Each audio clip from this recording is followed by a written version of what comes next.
एका लग्नाची दुसरी गोष्ट।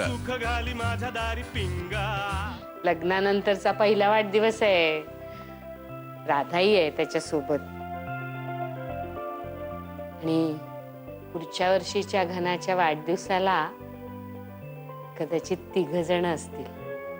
घना कुठे जातोय अमेरिकेला, इथेच राहणार ना तो। रिजेक्ट झाला ना, पण म्हणून तो पुन्हा प्रयत्न करणार नाही असं नाही।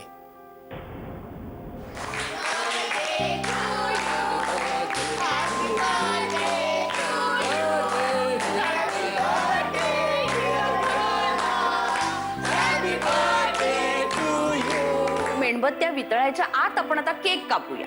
हा हो हे घना, अरे राधाला बोलव ना।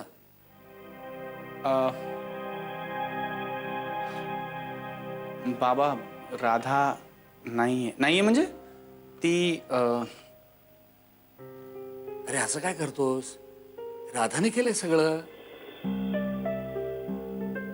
ए राधा छान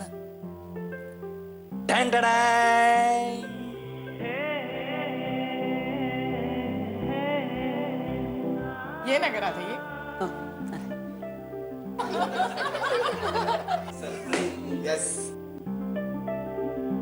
तिच्याकडे बघायला अख्खी रात्र पडलीये।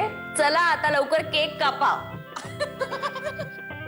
हो ए ओ दादू दादू ऐक ना, तू आधी एक विश कर आणि मग फुंकर मार, आणि ती विश कोणालाही सांगू नको बरं का। केली केली विश विश। हो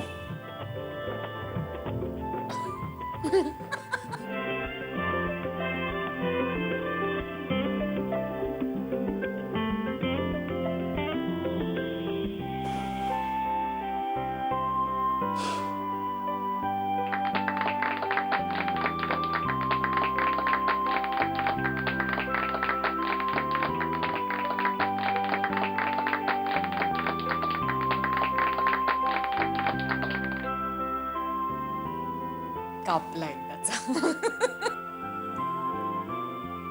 अरे पहिला हक्क बायकोचा।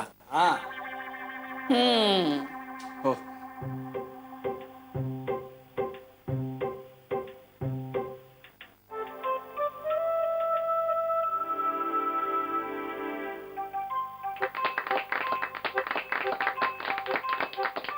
ए राधा, आता तू भरव घनाला।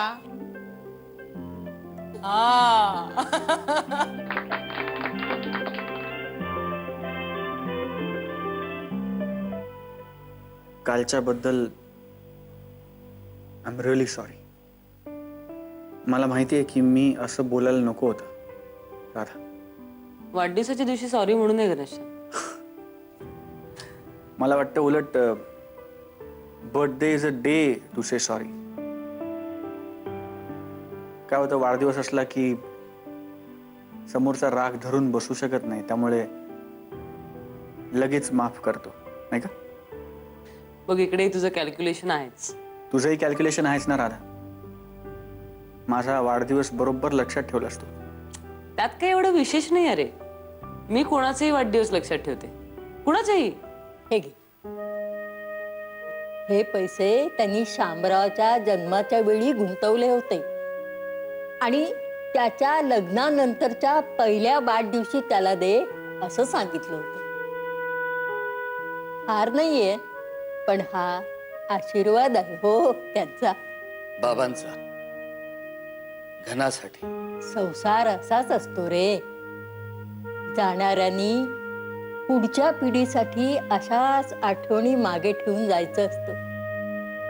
कुठल्या माणसाला कोणाची कधी काळी कुठे कशी आणि किती प्रकारची आणि काय प्रमाणात दृष्ट लागेल हे सांगता येत नाही। म्हणून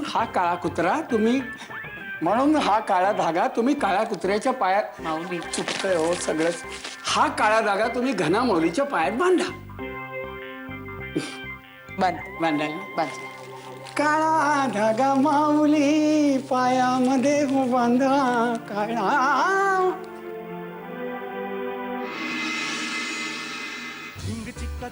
एका लग्नाची दुसरी गोष्ट।